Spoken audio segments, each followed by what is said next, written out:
Right, good evening, everybody. It is Wednesday, August 4th, and it is 5:33 p.m. And this is the Town of Groton Long-Term Recovery Committee regular meeting. This evening, we have present myself, Town Manager Burt, Councillor Aubry, RTM Moderator Eben, Ms. Harkin from Planning and Development Services, and City of Groton Mayor Pete Hedrick. And I don't see any other councilors other than Aubry here. We have several guests with us this evening. So when we get to that item on the agenda, we will have everybody introduce themselves. So thank you very much. Approval of minutes, 2021-587, July 14th, special meeting minutes. Is there a motion to approve the minutes? So moved. Moved by Hedrick. Is there a second? Second. Second, was that Eben? Yes. Thank you very much. Any discussion on the minutes? Seeing none, all those in favor of approval of the minutes, please say aye. Aye. Any opposed? Any abstentions? So moved unanimously. I believe we're at 6 members at this point. Okay, very good. All right, so that takes us to new business, which is 2021-584 COVID needs discussion with partner nonprofit agencies. And we have quite a few guests this evening. I wanted to check with Mr. Burt, though, to see if Mr. Mansfield wanted to speak first. I see something in the chat. Give me 1 second, please. Thank you, Ms. Soussloff, for clarifying. I appreciate that. Mr. Burt, did you have a particular order you wanted to go in? Did you want Mr. Mansfield to speak first? I think it'd be good just in case he has to drop off at some point. All right, thank you very much. When you have your first turn to speak, please, if you could just introduce yourself and clarify your position for the people that might be watching at home or for those going to catch you on YouTube later. So, Mr. Mansfield, you have the floor, sir. Thank you for being here. Thank you, Mayor. Good evening, everyone. This is Steve Mansfield. I'm Director of Health for Ledgelight Health District. I'm not sure exactly what this committee is going to be considering this evening or what you want as far as an overview of the organization. Mayor, if you could give me a 15-second maybe about whether or not you want a presentation on what we are going to be asking for as a health district or some other matter. So I think just a quick update as to where we are, which is what Mr. Burt usually does for us. He kind of gives us a status as to where we are with pandemic and everything like that, but that doesn't have to be anything very lengthy. And then pretty much what your needs are. And if you would like to just clarify the request that's gone out to COG, I believe that went out to all members in COG, so that the member agencies know what you are looking for and how it might fit in with the work that everybody else is doing. Mr. Burt, does that sound okay? Madam Mayor, his request went to the members of the health district. The COG's the second item. Okay, sorry about that. Thank you. Does that sound okay otherwise, though? Mr. Burt, are you okay with what I just asked Mr. Mansfield to do? Yes. Thank you. You have the floor, sir. Thank you very much, Mayor. So a brief overview. Obviously, Ledgelight Health District has been immersed in our COVID response since the beginning of the pandemic. I'll say my organization enjoyed a brief respite over the past month or so. Over the last few weeks, it's begun to ramp up. And again, we seem to be back in what I'll call crisis mode. So, with the new guidelines that have come out of the CDC and have been supported by the Connecticut Department of Public Health, we have strongly recommended to all of our municipalities that they heed the guidance regarding mask wearing inside public places. I think across the district, most municipalities, well, I shouldn't say most, 6 out of our 9 municipalities have done essentially the same thing, i.e. what Groton has done, required masks for those people who are coming into municipal buildings and masks as well for those who are working in municipal buildings. We're also seeing a pretty significant uptick in the number of cases, especially those associated with child care centers, after-school centers, basically where people congregate, especially people who are unvaccinated. We've been told by the State Department of Public Health that a lot of these infections are due to the new variant, although that new variant is not reportable to the local health department. So they do release information regarding the numbers across the state, but I can say anecdotally, we're absolutely seeing an increase in cases among those who are vaccinated, which obviously supports the new restrictions, or I shouldn't say restrictions, the new recommendations for mask wearing inside public buildings. That being said, we appreciate the opportunity to have a discussion with all of our municipalities regarding what we're doing as far as our pandemic response and the American Rescue Plan. And I'd like to remind everyone, I know the title of this meeting tonight, it focuses on nonprofits. We are not a nonprofit agency. We are actually an arm of government. And according to the general statutes, we are in fact, an agency that fulfills the role of a municipal department. So we are the public health department for the town of Groton and not a nonprofit agency. So, of course, every year I do a presentation for numerous entities within each municipality, and we have a per capita structure that allows us to get contributions from our member municipalities. This year, during our last presentation, it was the first year where we had an increase in the last few years, and we had a 3% increase for all of our municipal members to provide public health services for them. With the announcement of the American Rescue Plan, as usual, or I shouldn't say as usual, par for the course is a better way to put it. There wasn't a specific funding stream dedicated to health districts. Health departments that serve municipalities like, say, Hartford, New Haven, obviously they are included in those municipalities' plans for how to distribute their rescue plan.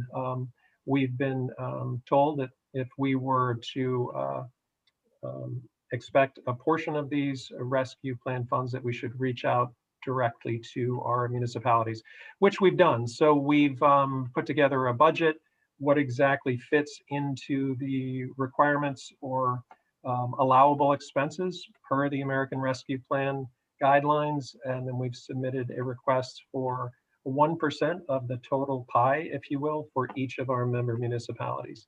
And then we've put together, obviously, a budget that supports that, which I will submit to John Burt and whatever other arms of government need it to consider our request. So that's it in a nutshell. I know there are a lot of folks here, but I'll be here for the duration of this meeting. If anyone has any specific questions, I'm happy to try and answer them. Thanks very much. Thank you very much. And I know the council has received a spreadsheet with a breakdown of the broad categories of how the ARP funds would be used. And I think it might be helpful just to do a quick run through. I don't know if I'm the better one to do it, or if you would just want to give the broad categories, because it may be overlapping with what some of our member agencies are doing. It would be nice for them to know what else you are going to try to take care of as a health district. I'd be happy to. So there are two documents that I've submitted to John. I don't know if John Burt has had the opportunity to share our broken down spreadsheet yet. That goes into a lot of detail. I'm happy to do that if you'd like, but I think, Mayor, you're referring to the communication that I sent to all of our member municipalities, including John Burt, that has the basically the 6 breakdown of categories. Is that what you're referring to? Yes, please. Okay, so so throughout our 18 months, we've done basically a continuous hot wash. We do an analysis of what we're doing, what we need to do our job better, and of course, we do that as funds allow. So some of the things that we're considering utilizing this money, should this money be allocated by our member municipalities, is to provide support for community members in regard to isolation and quarantine. Of course, this is one of our core requirements, but we go far beyond just providing, as John and everyone else that we've been working with, just providing guidance to our member municipalities about isolation and quarantine in municipal situations, but throughout our catchment area. We also plan on spending some of the funding for supporting our staffing and our material asset allocation for our testing and vaccination events. We've hired numerous people throughout the pandemic. We plan on hiring additional personnel, regardless of the funding stream that we use to support those personnel. We also plan on expanding our public health surveillance and epidemiological capacity. In a perfect world, we would have hired an epidemiologist before the pandemic, but of course, we can't always do exactly what we want to do. But this pandemic has really showed us that we don't want to rely solely on the epidemiological capacity of the Department of Public Health, because they're inundated. They have so many health departments across the state and responsibilities. Having that in-house capability is very important, whether or not it's an employee of Ledge Light Health District or someone that we contract with. Expanding our public health communication capacity, we do just about everything internally. Throughout the pandemic, we've found that we can't do everything internally. There's so much information that has to get out there. So we've contracted with a number of different entities to do outreach to our communities, trying to get people to consider the vaccination, especially in areas where people are not getting vaccinated. You know, those pockets of our communities where people, for whatever reason, have chosen not to get the vaccine. Expanding the breadth and depth of our skills of our public health team. That's the way we put it. What essentially that means is bolstering our existing staff. So we have actually just hired a full-time public health nurse. That will add to our staff of 2 full-time public health nurses now. We also have a number of community health workers that work for us, and we plan on hiring another community health worker and a community-based navigator.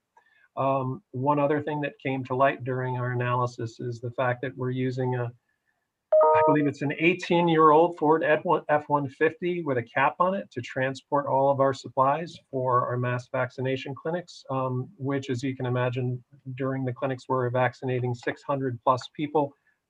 It wasn't efficient by any means, and we do need a dedicated mass vaccination vehicle, some type of van or large SUV that we can transport all of our gear in, and also have the ability to tow our 2 mass dispensing trailers to and from those areas. There is one item that's not enumerated in the 1 through 6, and that's infrastructure improvements at Ledge Light Health District. For quite a while now, we've wanted to have an emergency generator installed. We just haven't done it due to funding primarily. It's become evident that that is more and more important as we store large amounts of vaccine on site. And there are requirements for cold storage. And right now we rely on a series of alarms to make sure that we're maintaining cold storage across the board. So there are some infrastructure improvements. We've also converted what was a very large meeting room to 5 additional workstations to house our new personnel that are directly associated with COVID. So there are unused portions of storage areas in the basement that we want to convert to meeting rooms, so we can continue to have in-person meetings, of course, when we go back to in-person meetings. So that's a quick rundown of some of the things that we would be spending this money on. And I would also like to say that I have had detailed conversations with all of our CEOs in our 9 municipalities. 2 of our municipalities have already dedicated the 1% funds. They have different procedures, obviously, than Groton. Others have, all but one actually have given verbal concurrence with the 1% ask across the board. So again, happy to answer any questions, and I'm doing similar presentations to all of our member municipalities throughout this process. Thank you so much. That was a good base for all the rest of us to get started on this now. So what I'd like to do now is to go to each of the nonprofit agencies that are with us now that you've heard from Mr. Mansfield and what Ledge Light is up against and how they're proceeding. And if you could give us, just identify yourself and your organization, kind of briefly what your mission is, and then what your needs have been and how your needs, if your needs have changed over the course of the pandemic.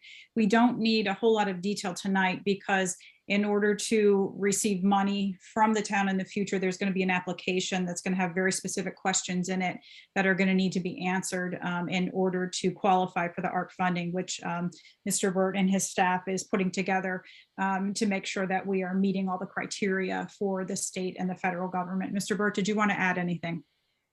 Nothing other than, Steve, you had a little bit more information that you just read than what was on the spreadsheet you sent earlier. Do you have anything that includes that additional, that additional detail that you could send us? Absolutely. Yeah, I believe if you didn't get it yet, John, then it's still in my outbox. But yeah, Okay. we have a spreadsheet that breaks down each of those categories, and it actually expands a little bit. That letter Great. was really a general overview, but yeah, it breaks it down by year, by actual dollar amount and so forth. I'll send that right along. Okay, thanks. Sure. Thank you very much. So then what I'll do is I'll just go in order that I have the attendees on the list. And again, if you could just state your name, your organization, and how you've been impacted in broad areas as to what your needs might be. Keeping in mind, we try to keep this to about an hour's time so that we understand everybody's time is valuable. And some of you are still sitting at work. So thank you so much for hanging in there and being with us.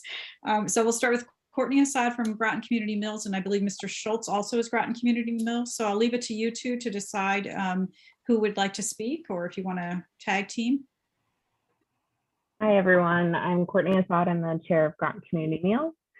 As many of you may know, we have served a Monday night meal at the Groton Senior Center for the past few years now, provided free of charge to the Groton community. We typically had about 125 to 150 meals served per night at that meal. We also had expanded to serving out of the former Westside Middle School right before COVID hit. So we were only really there for a few months before we had to shut down. Unfortunately, due to the COVID restrictions, we were not able to return to the senior center to serve, but there was still a need in the community. So we have been serving to-go meals at a Faith Lutheran Church in Groton. And it's been going fairly well. We serve about 80 to 100 meals each week out of that location where people drive up. Thankfully, some people have been able to bring meals to others who are homebound. One of the benefits of being at the senior center was that it was accessible to some people who have transportation issues. So it's definitely been a transition this past year. Rising costs have definitely affected us as well. We have to have to-go containers and bags and gloves, and all the cost of that is much more expensive, as well as, a much more limited operation in a church kitchen rather than, a commercial kitchen. So our needs are really focused around trying to get back to a congregate meal setting, both at the senior center, and we have been working with Groton Public Schools to serve at the new Thames River elementary school, hopefully later this fall in the elementary school. And we just recently spoke with the senior center to try to get back there in January.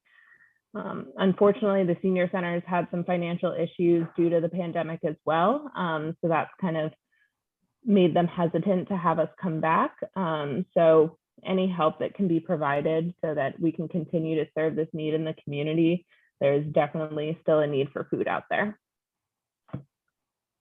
Thank you very much. Mr. Schultz, you indicated you're also Groton Community Mills. Did you want to add anything to what Ms. Assad stated? No, it was very complete, very thorough. Thanks. Thank you. Mr. Burt. Hi, Courtney. Just wanted to verify, you currently have permission from us. We just had to sign the agreement for you to be at the senior center, but my understanding is you're just holding off till January just because of everything going on. I just want to make it clear you can move in at any point. That wasn't exactly the way that it was put to us when I spoke with Mark Berry. We had mutually agreed on January to provide both of us time to get back in. I think we probably could have gone back earlier, but if we're starting at the school in October timeframe, to start both meal services at the same exact time while having to bring back all of our volunteers and retrain everyone just didn't really seem feasible. So that's why we had picked January. And I did mean the latest conversation, right? And okay, thank you. That is how, what you just described, Ms. Assad, is how it was presented to us, that you were in the process of starting up the new location and, you know, eventually once that was settled, you would be back at the senior center. So that's good to hear. Thank you so much. Councilor Bordelon, did you have a question about Groton Community Meals? Sure. Thank you So for joining I just want to thank you. I apologize for being late to the meeting. The way that it was proposed to me, or the way I had heard from the constituents at large, is that our rec department had suspended the meals. Is that correct, Courtney? And then we had to renegotiate. And so I just remember speaking up saying, you know, in the midst of COVID and everything going on, the meals at the Groton Community Center were essential.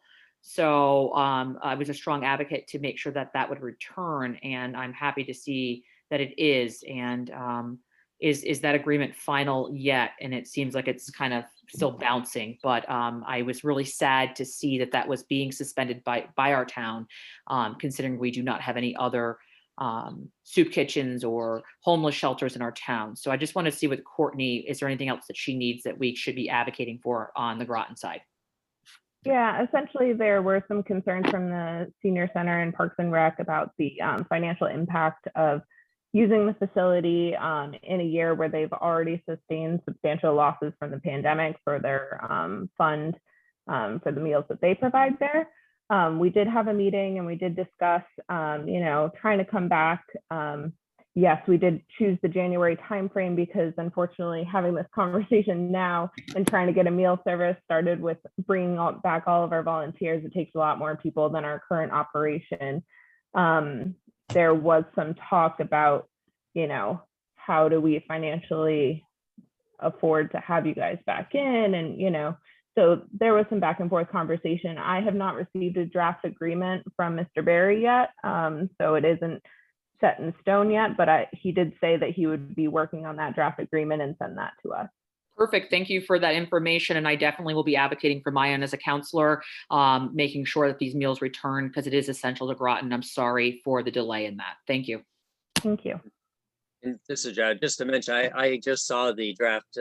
Mark sent me a draft to review. I've reviewed it and told him I'm okay with it. So you should be seeing it shortly. Great. Thank you. All right. And Mr. Schultz, you spoke and said that you were comfortable with Ms. Assad's assessment. One more chance if you wanted to add anything. If not, we'll go on to the next agency. No, I'm fine with that. I would just emphasize that we'll essentially be doubling our output with the advent of the second site. So that's really where a lot of our needs will arise. It'll really ramp up our budgetary needs. So. Thank you, Mr. Schultz. All right, so we have next Christine Bradley and Chris Kepple, both from Mystic Noank Library, I believe. Is that correct? Right. Hello, everyone. One moment, please. Pardon? Could you hold 1 second? I think Councillor Aubry was speaking. Councillor Aubry, did you have a question? Yeah, I'm sorry. I thought I had my hand up, so I apologize for interrupting. But I just wanted to have, if we probably don't have it tonight, but I think it would be good if we knew what this financial impact is going to be with the senior center, so that maybe that could be part of what we're going to be able to do so that we don't have that problem. I want them back there very badly, and I certainly have talked with John about it and yourself, but we kind of need to have some numbers if that's possible in the future. I don't expect it tonight, but if we could. I yield the floor. All right, thank you. So we are back to Christine Bradley and Chris Kepple from Mystic Noank Library. If you could just introduce and broad impact, please. Thank you. Great. Thank you, Mayor. Thanks for inviting us here. I'm the director of the library, and Chris is the director of development for the library. Our need is really for more outside space. I think the events that started on Friday, where we're going back to masking indoors, are a precursor of what's going to happen as we try to move library programs indoors. We've been very active this summer with children's programs, almost all outside. We were starting to convert from online adult programs to some in-person programs, which people want for certain workshops and things. It works much better than Zoom. But as you can just see what's going on here, people are going to be reluctant to come inside. Our spaces are small, so we can't do so much distancing. So we're looking to see how we can better use the very nice piece of property that we have surrounding the library. I'm going to turn over to my colleague, Chris, to tell you a little bit more about what we have in mind for this.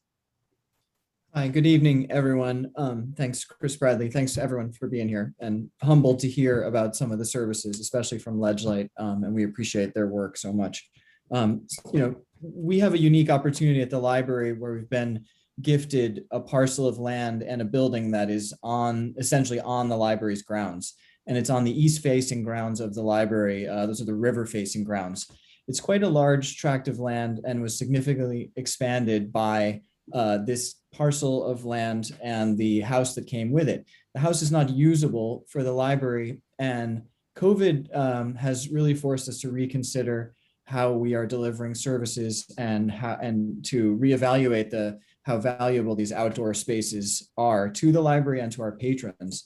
So we are looking at the infrastructure piece of this American Rescue Plan and looking for some assistance in the demolishing and the regrading of this Comrie House property in preparation for the creation of what we're calling and what our board of directors has approved an initiative to create a new library park. The grounds on the east-facing side of the library have been relatively unchanged since the library's creation back in 1893. There's a lot of steep grading and undulating land. They are by no means accessible to older people or anyone with disabilities. And even for able-bodied people, they're difficult to navigate.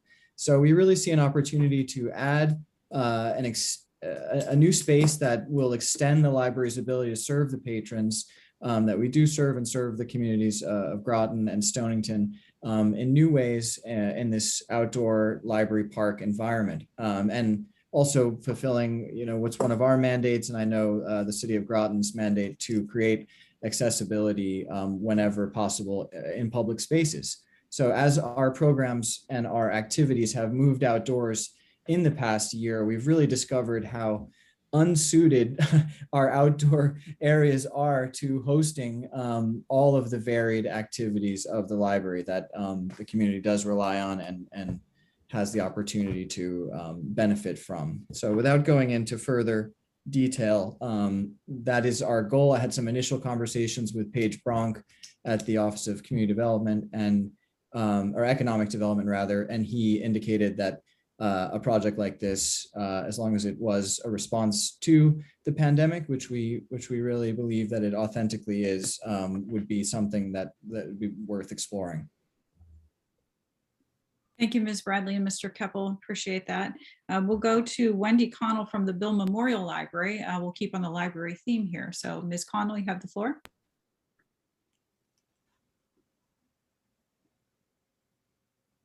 You're on mute, Ms. Wendy. Connal?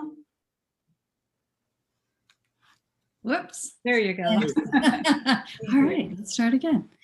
So thanks for having me. I'm the director of the Bill Memorial Library located in the city of Groton. And as with the other libraries, we've seen a variety of different closures and curbside pickup and outdoor programs. What we are looking at, we appreciate the opportunity to talk about ARPA funding because the state has made some ARPA funding available to principal public libraries. There have been 2 rounds of grants, but because we're not the principal public library, we're not eligible for those grants. So I wanted just to thank you for allowing me to present tonight. Here at Bill Memorial, we're trying to offer the best user experience. And for us, that means upgrading our technology, our Wi-Fi. The other 2 libraries in town are on fiber networks and we are not. So we would be interested in trying to make that upgrade. There's always a need for fast, dependable connectivity within our building and outside our building, in our parking lot. So with that, we would upgrade the reach of our Wi-Fi as well. So that's what we're looking for. Thank you so much. We appreciate that. And we have Director Miele from the Groton Public Library. I'm not sure if you wanted to just add anything in. You are a town department, so you're kind of in the same situation that the health district is, but given that we're on the library theme, you have the floor. Hello, I'm Jennifer Miele, and I work at the Groton Public Library, director. We are the principal public library, as Wendy had mentioned, and the state library has made available to the principal public libraries some ARPA funding specific to libraries. And what we're looking at here is similar to what the others have already spoken about, technology, especially. We have been able to provide, like the other libraries, curbside assistance and, availability of books, even during closure. But a big thing that was noticeable was the technology. I mean, people needed to get onto the internet for unemployment purposes, and they needed other, documents for number of things. And of course, that was halted when we had to shut our doors a number of times. We were fortunate as before the pandemic started to hit, we were already in the process of upgrading our technology infrastructure, which allowed us to put in some more wireless hubs, and even 2 outside. However, I think we need to continue to grow on that mindset with the internet connectivity. And while I know a lot of times we've been talking with people have discussed broadband as hotspots, getting hotspots, and checking out laptops for people. I'm not sure that's essential in many respects, because you're limiting how many people can utilize that internet access at once, while the wireless will give a greater number of people, those hubs outside, they can actually come and be able to utilize that at a greater capacity. So we're looking more to expand on our outside infrastructure. And also, as Chris mentioned, our programming has all gone outside as well. So we're finding ways to supplement and provide programming outdoors. One thing I've noticed in the last couple of days, due to the recent mask requirements, I think PPE is going to be another question mark. Providing masks for people. We definitely want to be able to provide those for people, because many people are not aware right now that this is an important thing. As you're walking into town buildings, you need to wear them. So we need to access more of that PPE. Very good. Thank you. Thank you, everybody in the library community. That's wonderful. Next, we have with us Tricia Cunningham from Always Home. So thank you for being here. And welcome to your new position. That's wonderful. We're happy to have you. Thank you very much. Thank you for having me here tonight and giving Always Home an opportunity to speak to you all.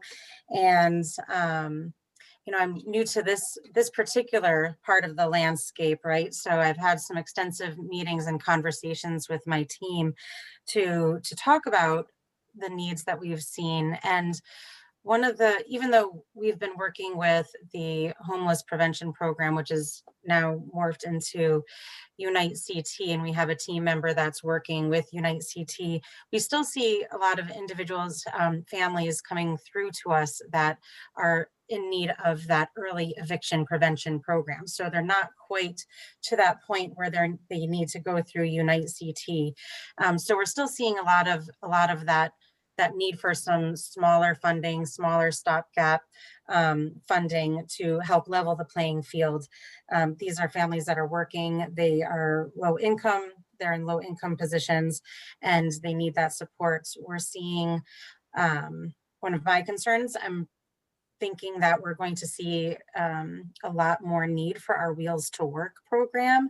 And that's one of our, we have a few primary areas. We have employee, like employee training, employee placement, Wheels to Work, which helps with transportation issues, rental assistance, and childcare services.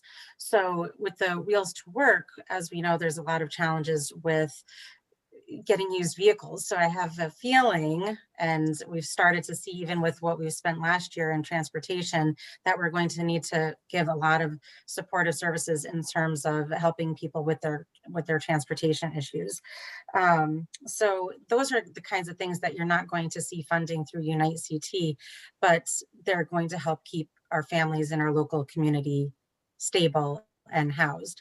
So things like like I said, the early eviction prevention program, funding for that, and funding for our Wheels to Work. The Wheels to Work program started, if you don't know about the history, it started with trying to encourage individuals to donate vehicles to Always Home, and then we would donate them to families. And then over the years, that's still an arm of it, but also morphed into assisting with getting repairs for different vehicles, or if they need help with they have a vehicle but need to get the registration set up and things like that, so they can get on the roads, that they can get to work and be able to maintain their employment and get the children to childcare, etc. So those are the things that we're seeing. And in those conversations with our team, they're seeing families still come to them that are working. They're not ready for Unite CT yet. We're seeing those too, right? We're definitely seeing those, but we're also seeing the ones that might not qualify for that funding, and they need some assistance leveling that playing field. And I look forward to the opportunity to apply. So, and thanks for the opportunity for us to be here tonight. Well, thank you. We value hearing what all of you are doing to help our people in the community. This is a good segue to Mr. Neves. I apologize if I'm pronouncing it incorrectly, from Connecticut Legal.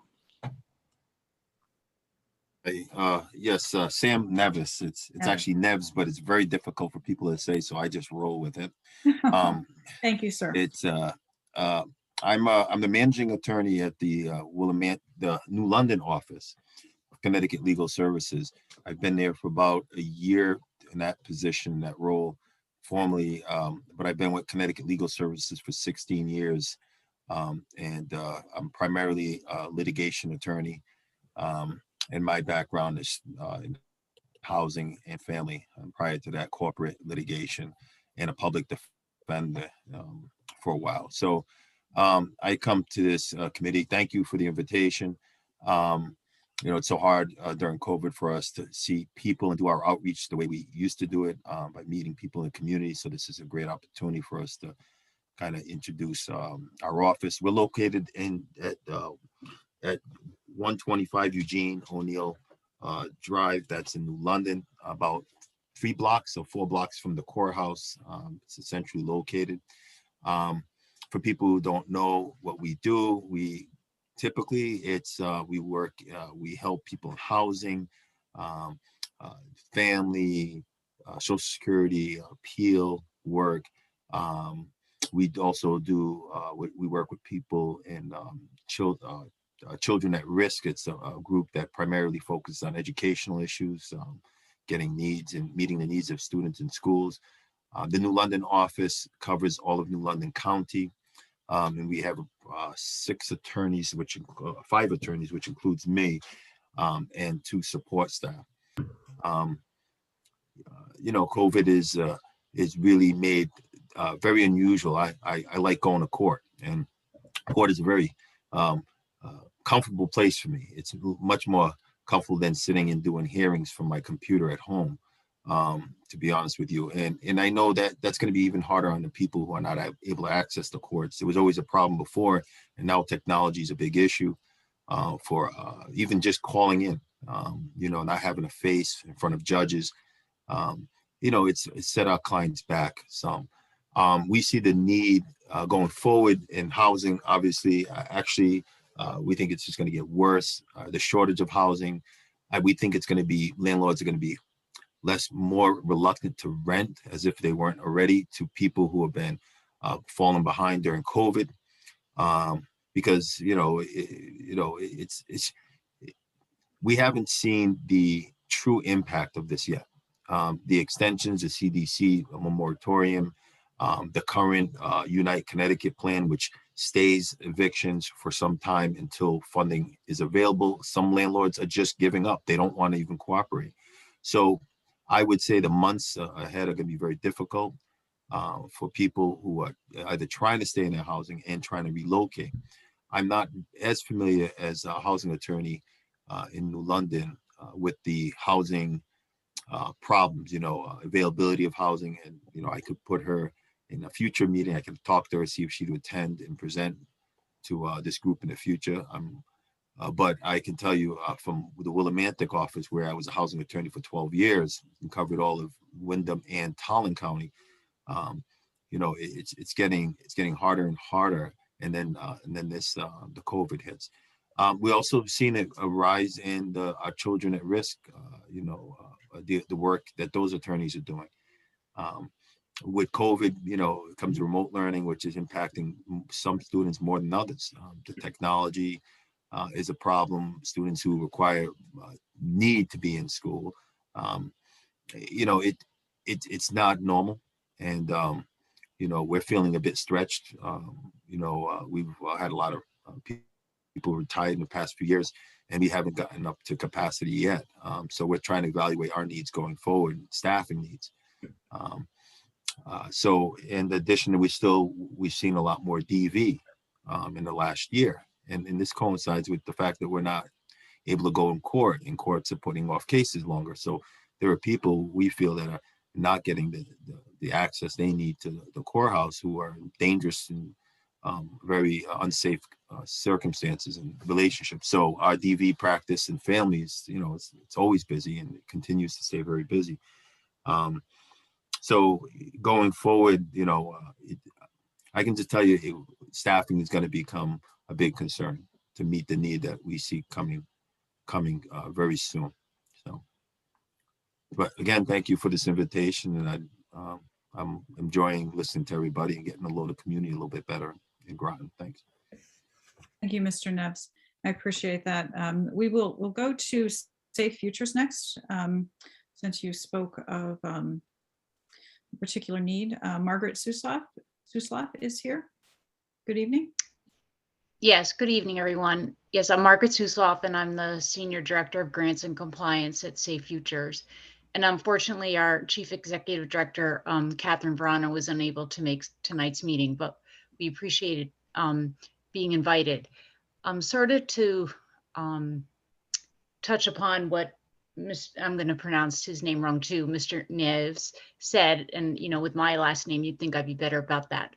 But we're actually just looking at our numbers of the fiscal year that ended June 30th, 2021. So during that whole last fiscal year was COVID from 7/1/20 to 6/30/21.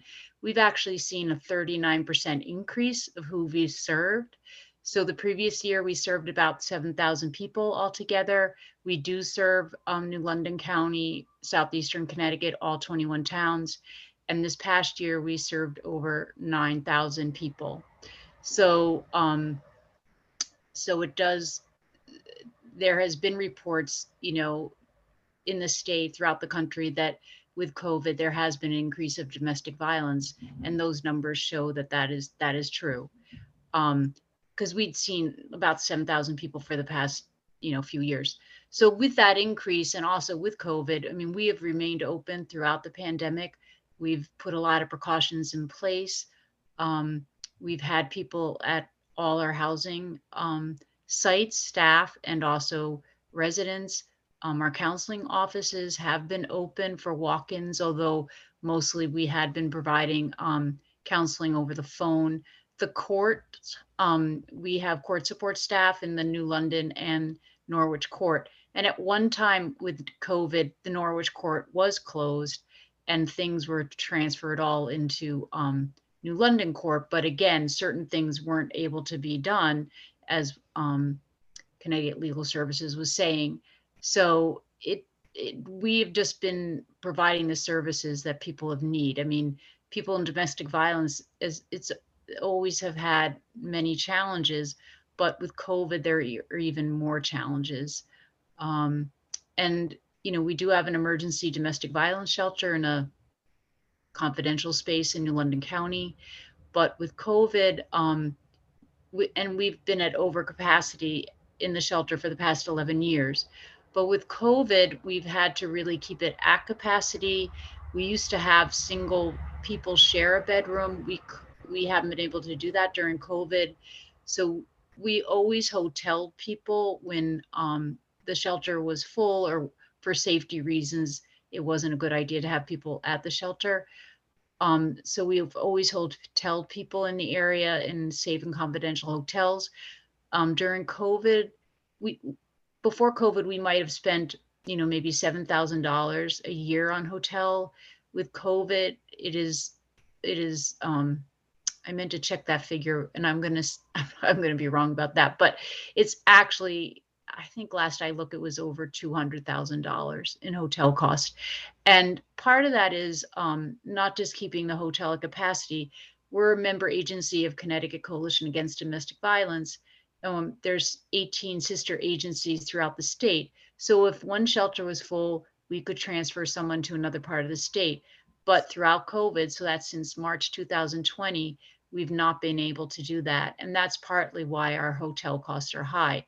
But starting in June, that we were able to, so for the past few weeks, but I think that's going to change again. So we've just been able to sort of move people from hotels. And I think that's, you know, I think with the way the cases are, as Light District has said, that's going to change pretty rapidly. So our needs continue with COVID. The needs have intensified. Our cost has risen, as many other people have said, you know, along with the PPE, along with the hotel cost, and just meeting people's needs. So thank you for having us here. Thank you so much. Next on the list is Penny Newbury from ARC. Hi. Hello. Thanks. Thank you for having me here. This has been really great. I've really enjoyed listening to everybody and learning about the agencies and our collective challenges. I'm from the ARC, which is an agency that serves, now we're the ARC Eastern Connecticut. We used to be the ARC New London County and the ARC Quinnipiac Valley. We merged in 2019, and now we serve all of Eastern Connecticut. We provide supports and services to people with intellectual and developmental disabilities throughout the region. We have 22 supported residences and several day and employment programs around the region. In Groton, we have two of the supported residences are in Groton, and our employment training center is in Groton in the Sacred Heart building, where there's about 120 folks who receive day support. There are students who get that kind of service through the Department of Developmental Services, and we have employment programs. We have about 145 people who participate in a community life and advocacy program, which is social interaction, employment skills training, a lot of different ancillary programs that the state and federal funding doesn't cover. But as you can probably guess, like many other agencies have said, during COVID, most of our programs had to become remote. And so the staff kind of was very creative in keeping everybody in contact. We did a lot of online programming. But that was, I mean, COVID has been, obviously the pandemic has been hard on everybody. It's been really hard for the people we support.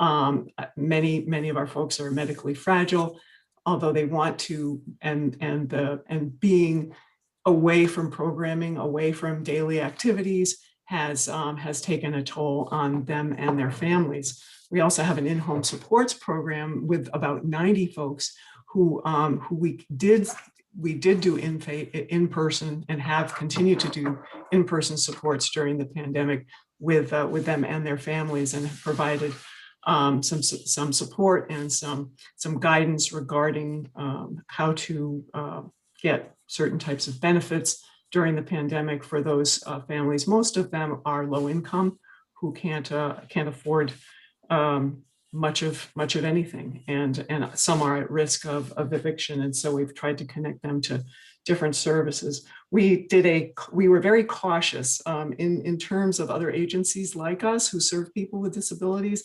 We were perhaps more cautious, I've heard, than others, and in reopening.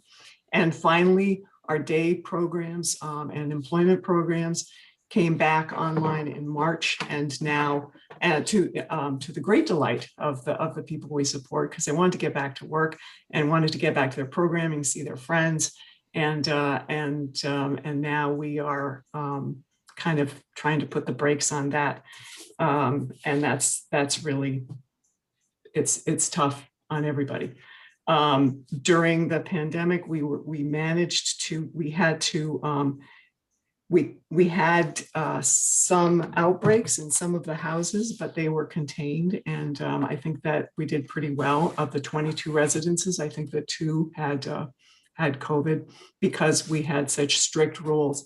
There was family, no one could be visiting in or out. And so the folks in our residence were pretty much in the house for a year. I don't want to speak too soon, but I don't know what type of assistance the ARC would be requiring from the town. Although I do know that what we want to do is what we want to focus on is outreach and communication with the area employers and families and case managers to keep everybody connected during this time. I probably have a lot more to say, and I don't. As far as the output that the ARC has spent because of our regulations from the Department of Developmental Services, PPE was a pretty big thing during the first 6 months of the pandemic. We spent about $120,000 on PPE alone because of regulations that require different types of, for each participant contact. There had to be a change of everything. We trained about 200 staff people in the use and fitted them for N95 masks. So it was a big expense. DDS was very kind to us and kept us funded along with several wonderful foundations and the PPP loan. So that's where we are, and we're hoping that everybody, that the rest of the folks who we serve and our employees will be vaccinated, and that's about that.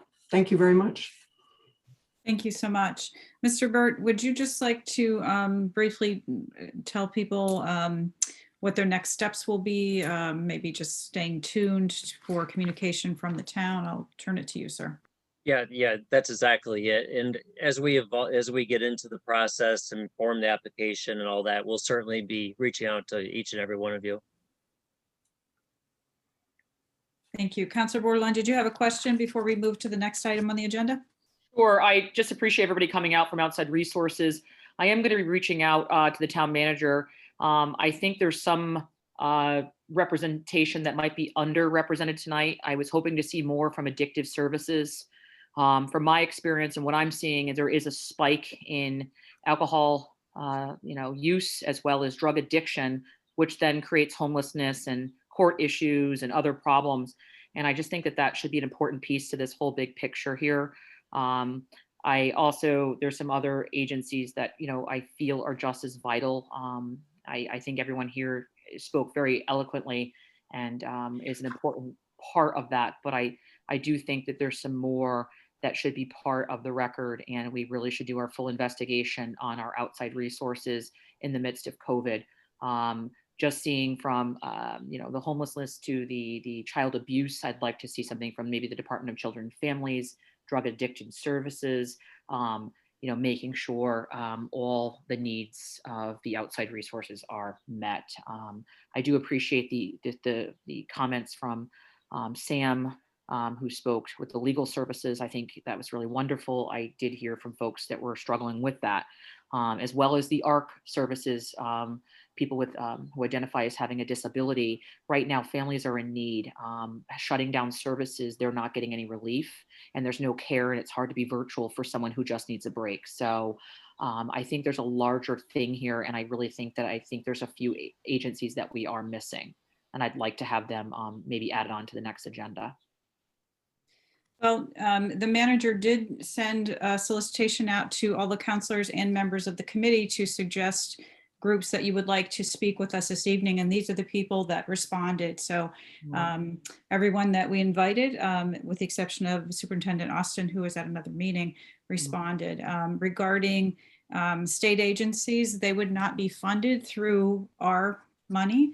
So we are focusing on agencies that the town funds.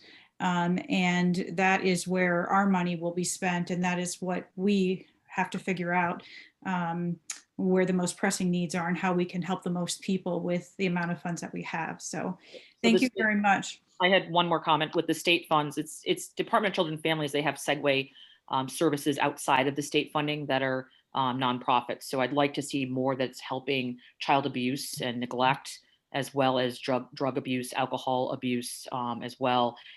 So just because they haven't responded, they should not be forgotten. And I think that's important. So Councilor Bordelon, would you please send a list of people you would like to have invited to Mr. Burt, as was requested prior to the last meeting? Thank you so much.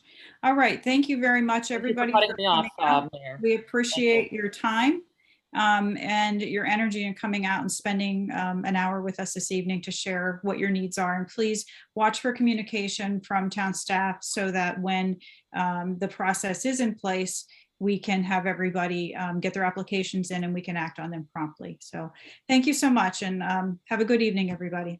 Thank you. Thank you. Thank you. Thank you for having us. You're welcome. We need to continue on with our next agenda item, which is 2021-585 navigator position. This is the COG item. I was mistaken earlier. So Mr. Burt, would you like to introduce this item, or I'm not sure if Ms. Harkin has this one. I'm not sure who's taking the lead. That'll be me. Thank you. 1 second, please. We discussed this at the last meeting. There was a request from COG to the 22 member municipalities to split the cost of paying for the navigator position to help guide municipalities through the process where they can spend funds. And I'm not sure, Mayor Hedrick is on the executive committee for the COG. They discussed it there, and then the larger COG discussed it at the last meeting. Nothing's really changed on the use, but you will see an email in our agenda pack from Jim Butler, the director of the COG, just requesting, basically admitting, yes, maybe if we hire our own navigator, that might sort of take away the need for the COG one, but they still ask us to help fund it so that they can help the larger community, which helps the larger region, which helps us. And the amount, no, Mayor Hedrick, did the city make any decisions on that? No, I brought it up to council. Council thought about it. I want to get back to them because I was going to talk to, they had a question about if we get into it for the first year and we decide that we don't need it, can we get out in later years? And I haven't gotten back to Jim Butler about that. Plus I need to talk to Ron Uhas to see if he's going to need assistance. We only have $2.6 million is all our grant is. So it's, we don't have near the amount that the town does. So I don't know that I can warrant having our own individual person, but we're still discussing whether we're going to go with what the COG's recommended. As a member of the executive committee, I thought it was a good idea to bring it forward to the body at large so that everybody could talk about it. And there are some of the smaller communities that are obviously all for this because they could use the assistance. So that's where we are. Did I answer your question? Yes, thank you. And the amount requested from the town is a little over 14,000 a year for 4 years.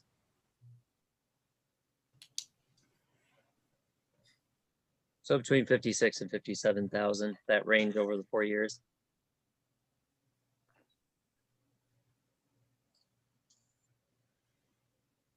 So Mr. Burt, in order for any of this to be spent, this is going to have to go through council anyhow. Right. So then what this body would be doing would be just asking you and Mayor Hedrick questions about the situation and then conveying back our recommendation to the full council, who will have to make the decision. And then if it's a certain dollar amount, then, you know, go through our normal process. So Right. We're really not making a decision tonight. We're just hearing and gathering information. Right. So the COG is looking for input soon, just at least verbal wise, so they can do their planning. And what, do you know the time frame on that, Mr. Burt? I apologize if it's in That's the okay. email. It's essentially the sooner the better. I think in the next few weeks, they're gonna need to know something. So the next COG meeting, is it every Wednesday or first Wednesday? It's the, oh geez. Mayor, do you remember offhand? I always forget. I think it's around then. this, let me see, I think it's the second or third Wednesday of the month. Hold on, I'm pulling up. They canceled the August one, I believe. Right, they did. So let me go back into July. So we have time then, if they've canceled August. It looks like September 15. Okay. Yeah. That's at least what I have on my schedule. So we need a decision by September 15th. Right. From At the latest, council. right? Right. Okay, very good. Councilor Bordelon, do you have a question? Or, so this is something that the COG is offering, not something that we're looking to implement ourselves. Correct. So if we decided not to go with this, we could also implement our own, correct? Correct. Whether Right. we go with this or not, we could still implement our own. Right, and so I think it's really appropriate, looking at the city and the town collaboration, which has worked so wonderfully, to make sure that we do make sure there's a stake on both sides. Unfortunately, our town has, you know, lopsided the lower income housing mainly on the city side, and I think there is a greater need on that side in some capacities. So I think it would be appropriate that, you know, maybe 75% of the funding may come from the city, the town, but maybe 25% would come from the city. I think it is important for the city constituents to feel like that side of town is represented. That $2.6 million is given to the city and the constituents of that town for the need of those citizens as well. So I think it should be a collaborative effort. And I think there are needs in which that side of town does produce. And I think it would be really important to represent that. And I think that the city side should also be contributing to, you know, a percent. It doesn't have to be the full 100%, but if we decided not to go with the COG, I think there is a need in general to make sure that we kind of facilitate this position. I think that would be very important. I think $2.6 million is a great number for a municipality of the size of the city. And I think even if a few thousand was thrown that way, it would offset and show that the city has a stake in the responsibility and efforts to make sure that we're enhancing the well-being of the folks in that side of town morally and you know, ethically. So I think that would be important. Thank you.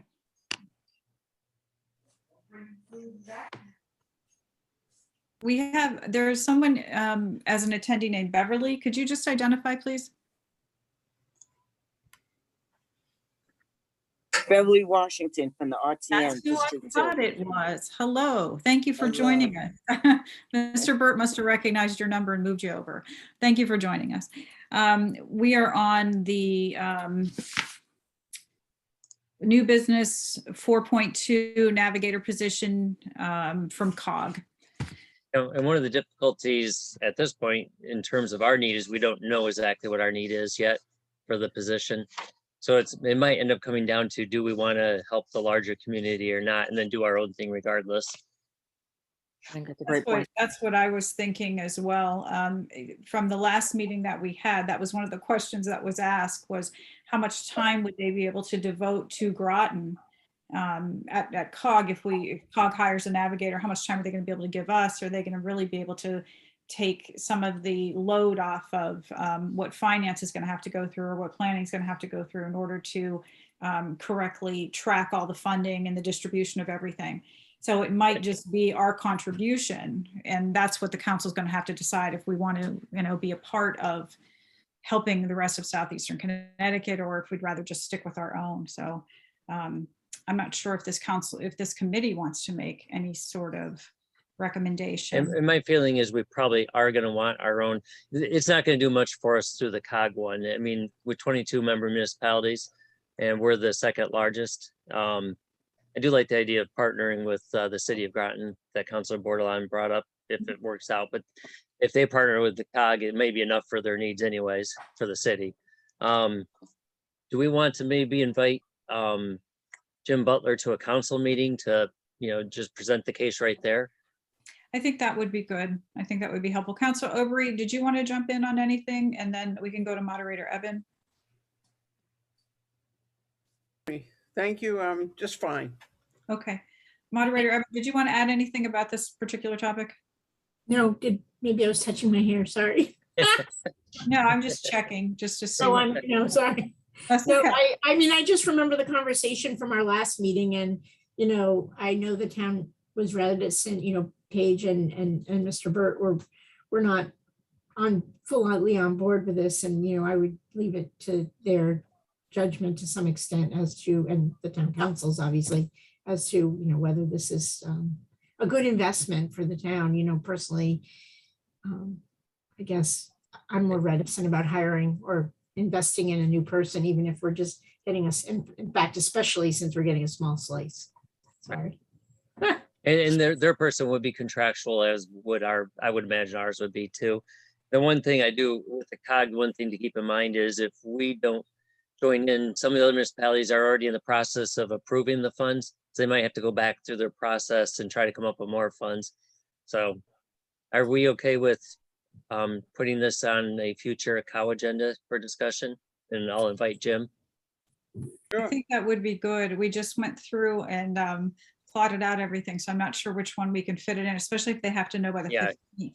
Would it go through the RTM then after that? I'm just sorry to interject here. If we're using our funds, yes, it has to.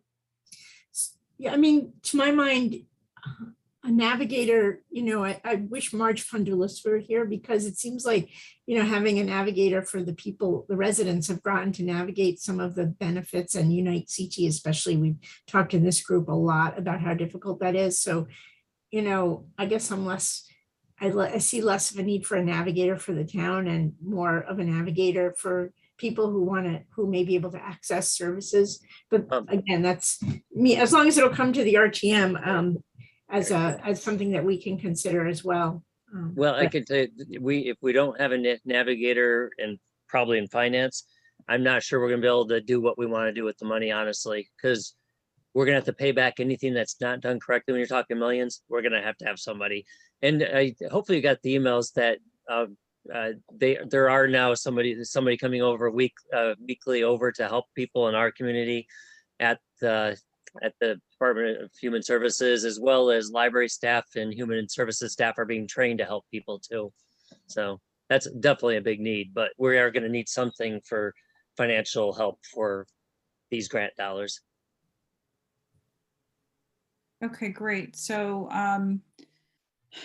so what I'm hearing before we go to hands again is that this committee isn't ready to make a particular recommendation as to the COG navigator, and you will defer to staff and what council decides with Mr. Butler. Is that what I'm hearing from people? Yes. I'm going to assume that's yes. Okay. Mayor Hedrick, did you wish to speak? You're muted, sir. No, I was saying yes. Okay, thank you. Councilor Bordelon, you have another question? Sure. So my question is, the navigator, John, you're looking at it to be more of a financial backing versus an actual navigator in its natural sense to actually directly impact the constituents. Correct. They're two totally separate things. This is something, in order to spend millions, they have very particular rules, and it's very complicated with this grant. We are going to have somebody to do that. Hopefully we'll be able to contract it. Any discussion for human services would be a separate discussion. Yeah. And the same thing at the COG, it would only be for financial services. Yeah, I'm happy to see that the CT Unite, after our discussions at our last meeting, that those were resurrected. I think that was important and long overdue. I do think that there is a need, since we refer everybody out from our human service center to New London for just about a lot of their needs, that we do have somebody in site that can help them navigate as well. I think that's important. If our staff at our human resource center can't do the full capacity, and the city doesn't have a human resource that can do that, then I think it's important that we figure out a plan and collaborate between the city and the town and navigate not only the financials, but also the services needed as a collaborative effort between the city and the town for the greater good of Groton.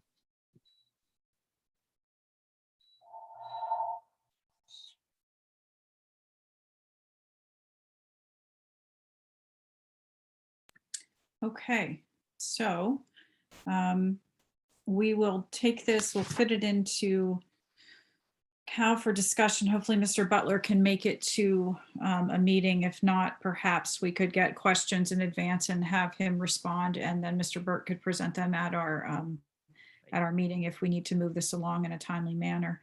So I think that's it on that item. And then that's it for the agenda. We've covered everything on the agenda. I'll entertain a motion to adjourn. I just had a quick question. The other outside agencies, if I submit that, when could we fit those in if we get somebody else in from like addictive services and other child abuse and neglect that weren't represented? I think it should be a revolving door of services, since some of them were not represented tonight. So Councilor Borderland, did you send particular names to Mr. Burt and they did not show up? I did send some names. John, did you receive them? Who did you send? I can pull up my email. Yes, please. SCAD. Everyone who I received a list from were invited.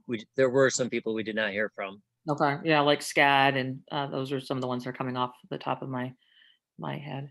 So if Mr. Burt invited them and they did not respond, I'm not sure what else this committee can do. Well, my recommendation would be that we look at other committees that represent the same demographics of folks that they represent, and maybe send an invite out to them. But I think drug addiction, alcohol services, as well as child abuse and neglect are on the rise. And I think we should be really looking at those as outside agencies as well. So can you send new names of agencies to Mr. Burt, and we will go from there, and we'll see if we get responses. Mr. Burt? I was just going to say, what might be easier too to work with people's schedules is we're going to be having a lot of these meetings. So, they might not be able to all come on one night. So maybe have a few one night, a few another night, so we can work them in other different meetings. Perfect. Thank you. Moderator Eben. Thank you.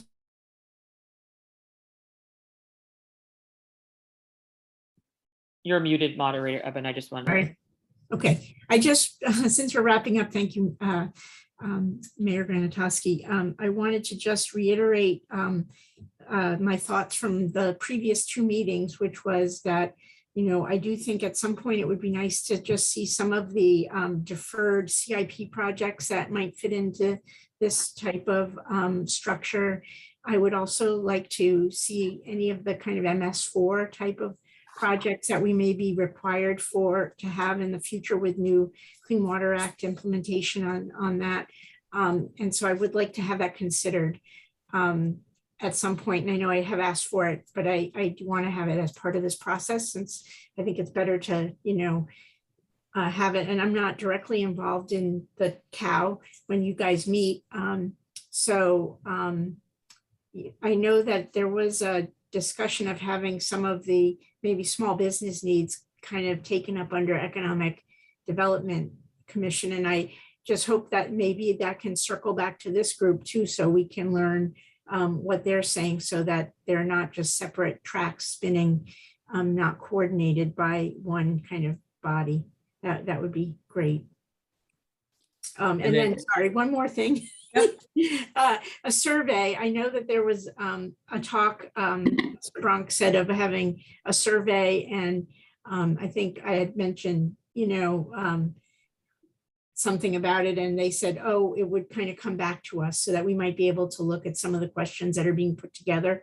Because I was asking who was going to be doing the survey, and also because Marge Fondulis wasn't here at the last meeting either. So I just wanted to make sure that, that there were certain questions that were asked on that. I don't know where that survey effort is now, but it would be great if that could kind of track back to this group as well. Thanks. Sure. And just to mention on the CIPs, Greg is looking through lists and at what all we might be able to do. So I do anticipate further discussion on that. Thank you. My last question, John, is there a way if Marge Fondulis can't attend due to, agreements or issues in the evening, that maybe someone else from Human Resources on her behalf could present at these meetings? I think it'd be helpful to have someone that we could ping questions off of and, be able to, talk to live. Yeah, I'll talk with her. Since that's a huge part of the recovery efforts as the Human Resource Department, I think it is important to have representation. Thank you. Councillor Aubry. Councillor Aubry, did you want to talk bridges at all?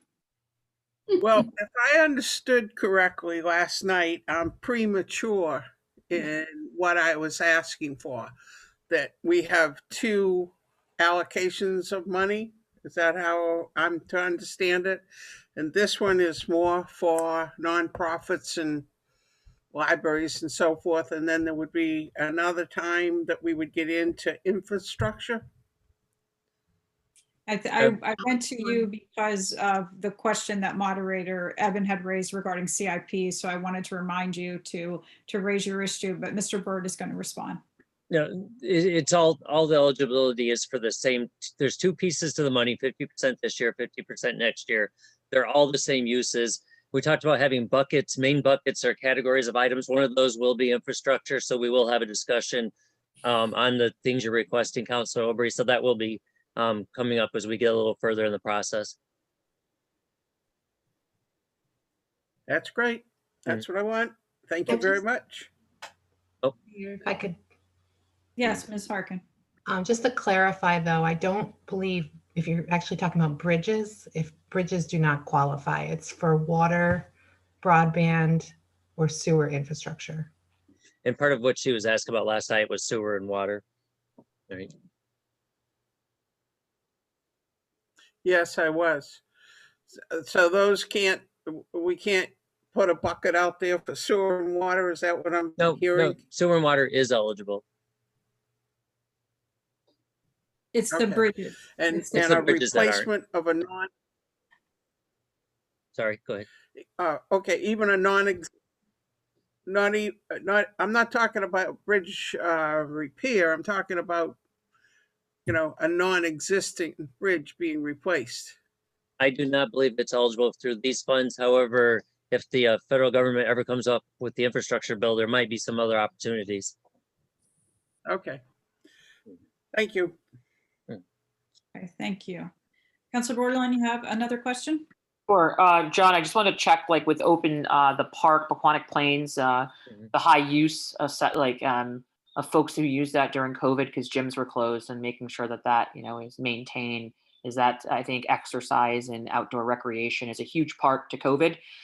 Folks that could not go into places because of medical conditions, even with masks, or when the gyms started to close. I mean, we do not have a lot of exercise spaces that people can do, after hours, where maybe if they have a disability, they can't walk the Bluff Point terrain with the rocks. So Pequannock Plains Park was pretty hopping. And so I just want to make sure that we consider that spot as a need in our town. Right. And we have a list that parks and the park uses are very much underneath these funds, very easy to justify, as you mentioned. Mark Berry has put a list together of items that potentially he would like to see in that. Connal Plains Park is at right near the top of the list. And as we get into the buckets of funds and other things, then Mark will actually fill out an application for each use, including what he wants to do with Pequannock Plains for us to review. Great, thank you. All right, thank you. Again, I will entertain a motion to adjourn. Motion to adjourn. Moved by Evans. Is there a second? Second, Bordelon. Moved by Evans, seconded by Bordelon. All those in favor of adjournment, please say aye. Aye. Aye. Aye. Any abstentions? No, any opposed? Any abstentions? Seeing none, we are adjourned. It is 6:52. Thank you, everybody. Good night, If you have ideas, please shoot them off to Mr. Burt and he can distribute them to the rest of the group. Thank you very much. I appreciate your time. Sima, go home. I am at home. Oh, you This is are? my